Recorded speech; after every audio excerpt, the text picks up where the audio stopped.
more applications in.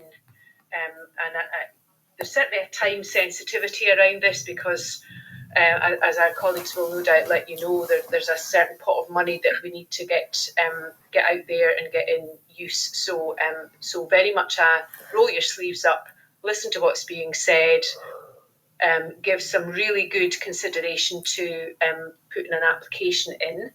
And we're also pleased to be able to offer, I'm not sure if we've got them in the diary yet, but other spaces where you can come together if you're deciding to put in an application, sort of talk with colleagues and with ILFS colleagues around how to do that. So very much a kind of roll your sleeves up, this is how to get on with it. So I'm going to hand over now to Robert from ILFS to do the next bit of the introduction and then over to the programme. Thank you.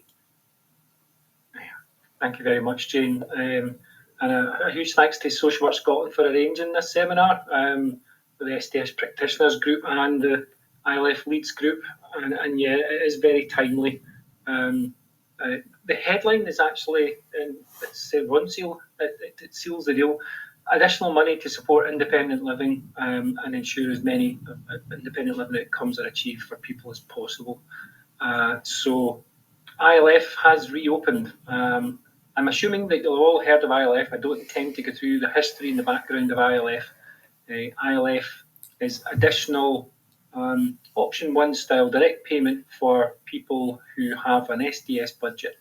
And currently the opening is open to people who have a budget of more than £800. That's been reviewed and next year we hope to widen that access and also perhaps other routes to application too.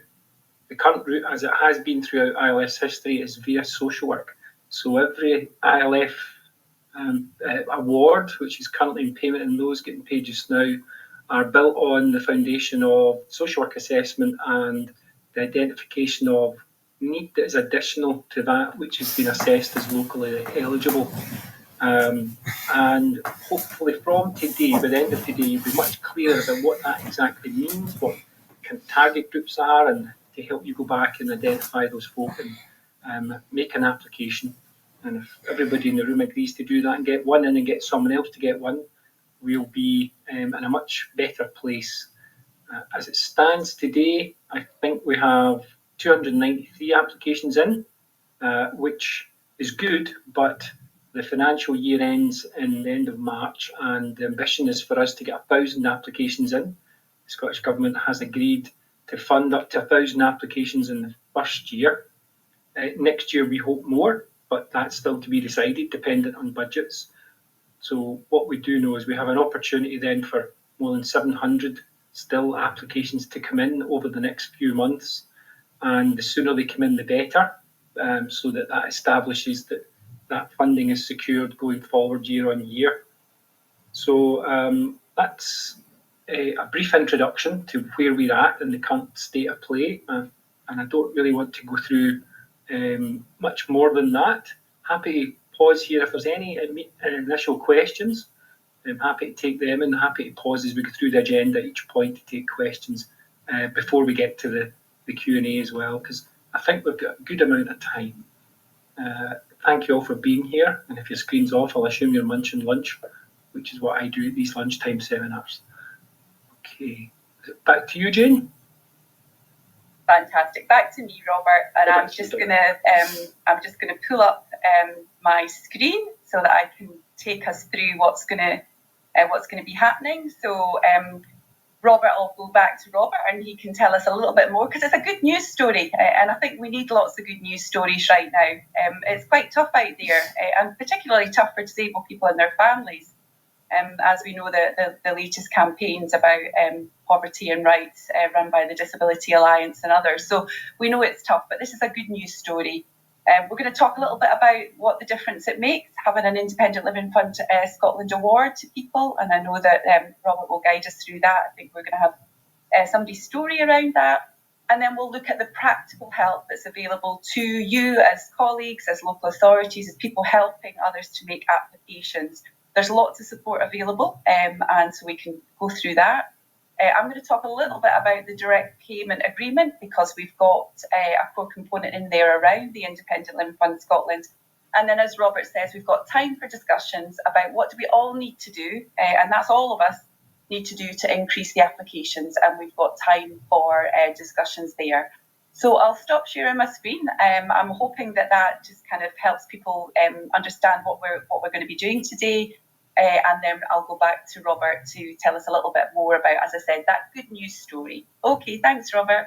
Yeah, thank you. It absolutely is a good news story. I think that this was ILF was reopened as one of the Feely recommendations from the Independent Review of Social Care in Scotland, and there was a strong campaign from disabled people's organisations for the reopening of ILF. When ILF closed in 2010, there were fierce campaigns to try and keep it open UK-wide, but it's only open currently in Scotland and in Northern Ireland, where we also work with colleagues over the water who we work closely with too. It's not open over there yet. The Northern Ireland Government is considering the proposal, and we're hoping to hear in the near future. The good news about the reopening for ILF is that each local authority has been allocated a set number from that 1,000. And the idea was to make sure we shared access geographically and based on a combination of disability, poverty, making sure that was an appropriate allocation. So we have those numbers. We can speak to anybody who is interested in that in the local area. The ILF Leeds network has been a key group in working with ILF. It's a Social Work Scotland subgroup, and it's very, very useful for you in having questions answered and in being able to raise any difficulties or actually things that you would like to see changed with ILF, because ILF is co-produced with all our stakeholders, including the fact that we are ran by a board of folk, most of whom identify as disabled, and our stakeholder groups who are folk using the fund, who have direct input into our policy and operational practice. So your feedback too from the front line in social work is absolutely vital, because we understand how busy that is. We do. Within ILF, our assessor teams are all former care managers in adult social care, either social workers or OTs. So we understand what your priorities are. And ILF, traditionally, if you know of the current folk who have ILF, it's a review every 2 years. And we are still working through that cycle for the 2,000 folk who still have ILF. New applications in place. We will want you to make that application. We will then get in touch and be out to visit, and then thereafter get an award in place. It's currently taken around 10 weeks from application to payment, but we are hoping to get that cut by at least 2 or 3 weeks going forward. So that's a good news story, that folk will have that additional money in their pocket for them to use as they choose to purchase additional support or in other ways to meet their independent living outcomes. So that's the background and the current situation. I'm going to be ably assisted by a couple of ILF colleagues, social work managers Sandra Sweeney and Jill Fotheringham, as we go through the rest of the agenda. Back to you, Donna. That's great, Robert. So